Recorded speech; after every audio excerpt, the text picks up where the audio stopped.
Florida Realtors has just released its existing home sales statistics for the month of March.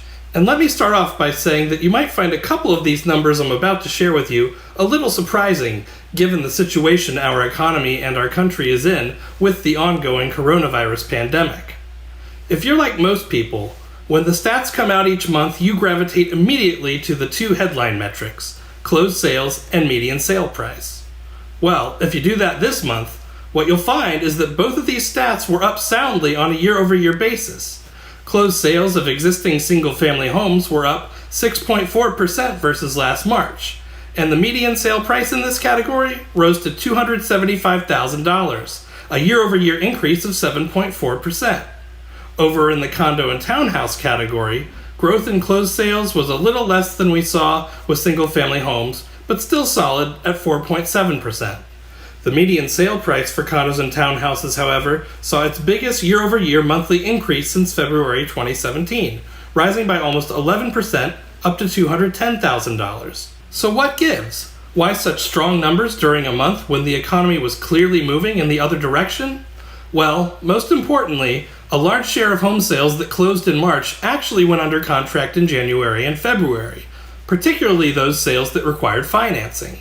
And obviously, with a significant share of March's closed sales locked in before the month even began, sale prices were locked in as well.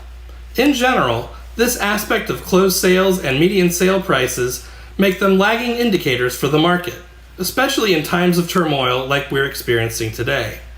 I should also mention, though, that year-over-year differences in closed sales were actually starting to trend downward in the latter stages of March, but these losses were simply outweighed by a significant rise in the first half to two-thirds of the month. To get a better picture about how the landscape in Florida's residential real estate markets was changing in March, let's take a look at new pending sales, which is the count of how many home sales went under contract during the month.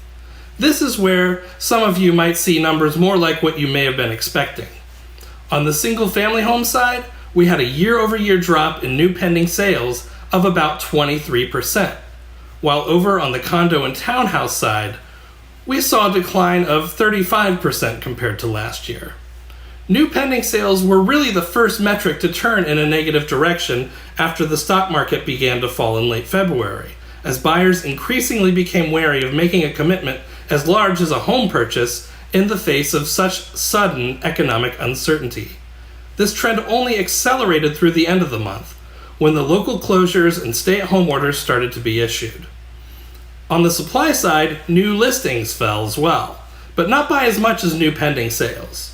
New listings of single-family homes were down 3.6%, while new listings of condos and townhouses declined by 10.4%.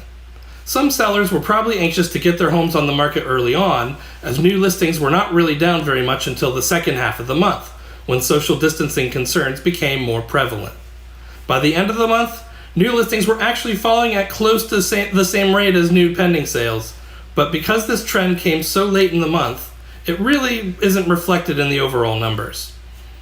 The drops in both new pending sales and new listings point to a situation in which both demand and supply are in decline, at least in the short run. Other things equal, when demand falls, it exerts downward pressure on prices and leads to a decline in sales. With falling supply, however, we get a reduction in transactions, but also upward pressure on prices, as the number of available homes becomes more scarce. So for now, we should expect to see significantly lower sales counts for April and May than we did last year. But movement in sale prices will be more stable for the time being, since the reductions in both supply and demand have countervailing impacts on home values. The longer-term forecast is still hazy, unfortunately. We have seen the Federal Reserve, Congress, and the White House pulling out all the stops to provide temporary relief in an attempt to essentially put the economy into suspended animation. But we still need to see how much success our local, state, and federal governments will have formulating and executing their plans to reopen America for business. Until we really have a good idea of how this is going to work, it is very difficult to see what's in store for housing much past a couple of months from now. For now, though, we have plenty of data to analyze and sift through, so be sure to check out your local numbers at sunstats.floridarealtors.org. Until next month, stay in good health, everyone.